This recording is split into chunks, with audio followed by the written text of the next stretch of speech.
You don't have a sugar addiction. You gave that up. You switched to diet. You're drinking Pepsi Max, 0 calories, 0 sugar. You're being smart about it. So why can't you lose weight? You've cut the calories. You've swapped the full-fat Coke for the black can. You've done everything right. And yet, something isn't working. Something feels off. The cravings are still there.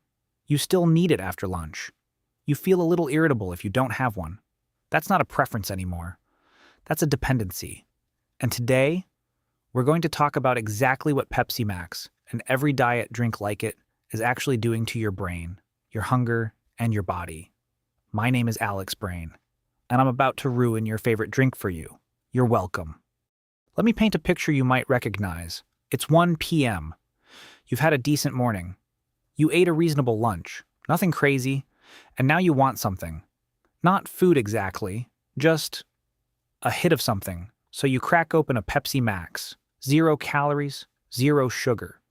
Basically water with personality, right? Except it's not just one, is it? It's 2, maybe 3. Maybe there's a multi-pack in the fridge and another one in the car, and you get a little anxious when you're running low.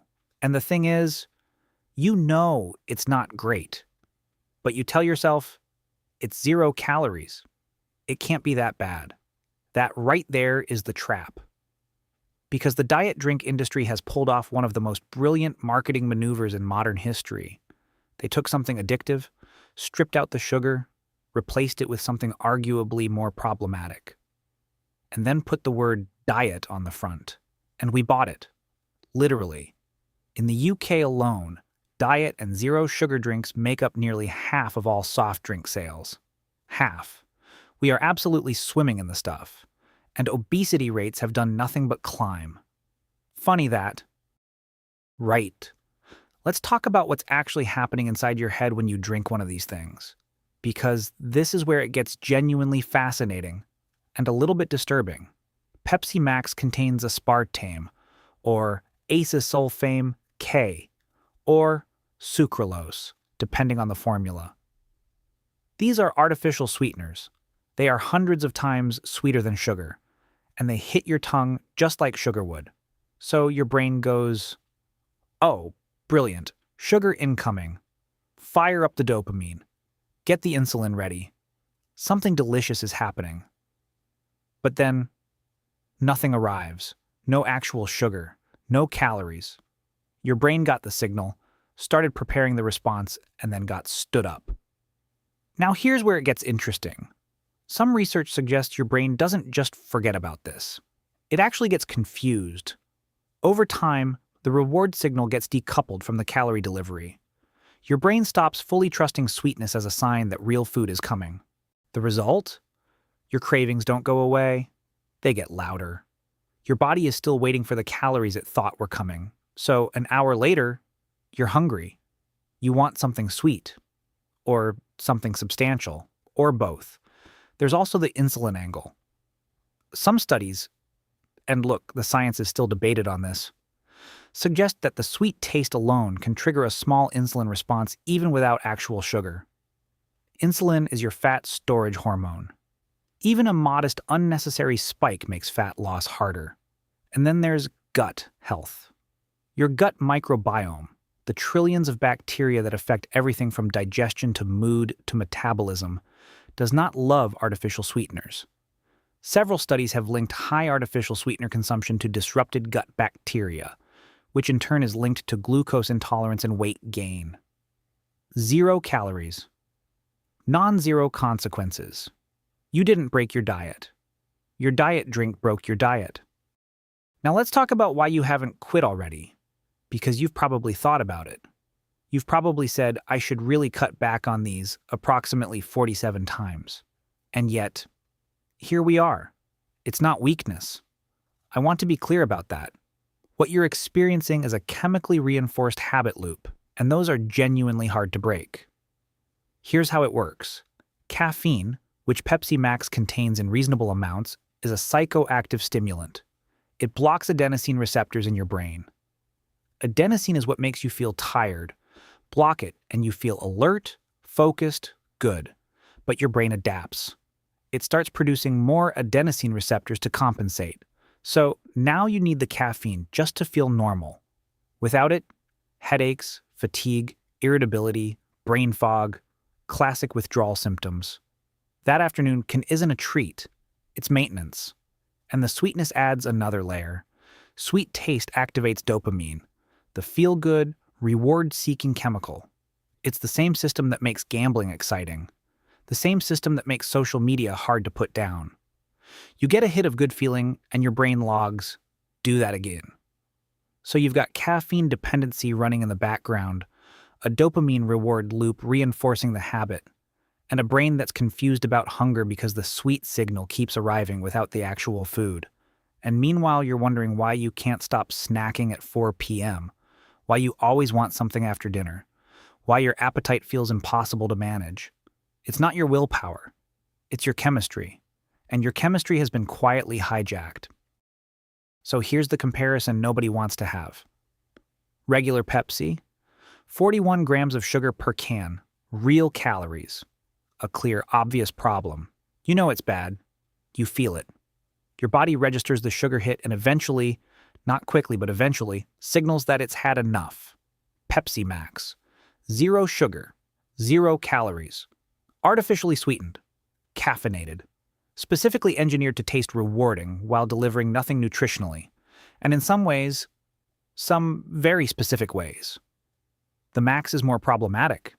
Not because of what's in it, because of what isn't in it, combined with what it does to your brain anyway. The regular version is a bad food choice. You know it. You can limit it. You feel the consequences. The diet version is a bad habit disguised as a good one. It's got the branding of health, it's got the calorie count of water, and it's got the brain chemistry of something far more difficult to walk away from. Which one do you think is easier to have 6 of in a day without noticing? Right.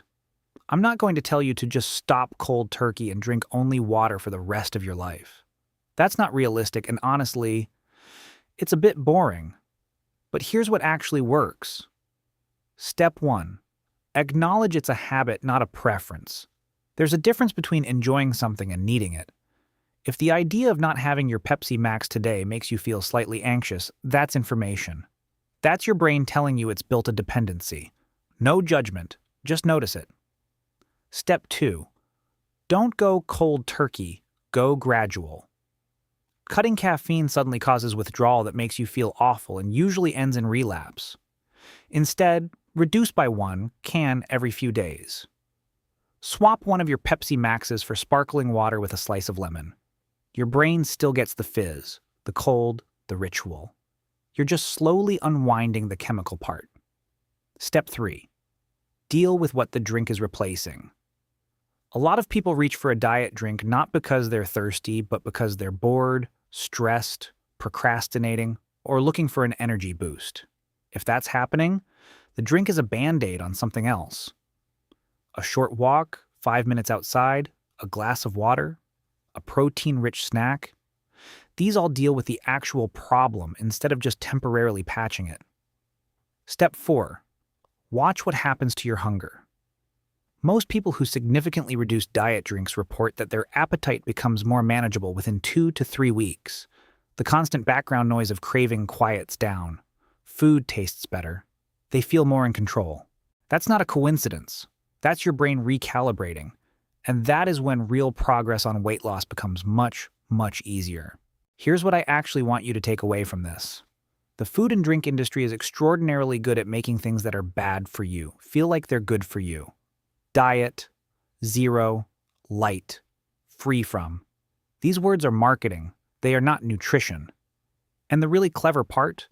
The more confused you are about what to eat and drink, the more you rely on labels, products, and systems that the same industry sells you. Understanding what's actually happening in your body. What drives hunger? What creates cravings? What helps you feel full and energized? That knowledge is what breaks the cycle. Not willpower. Not another diet. Knowledge. Your brain is smarter than their marketing. You just have to give it the right information. So, to summarize what we've covered today, Pepsi Max and diet drinks aren't the innocent zero-calorie swap they're marketed as. Artificial sweeteners confuse your hunger signals. Caffeine creates real dependency. The combination keeps you craving, snacking, and wondering why nothing is working. The fix isn't suffering. It's understanding what's happening and gradually unwinding a habit your brain built without you fully noticing.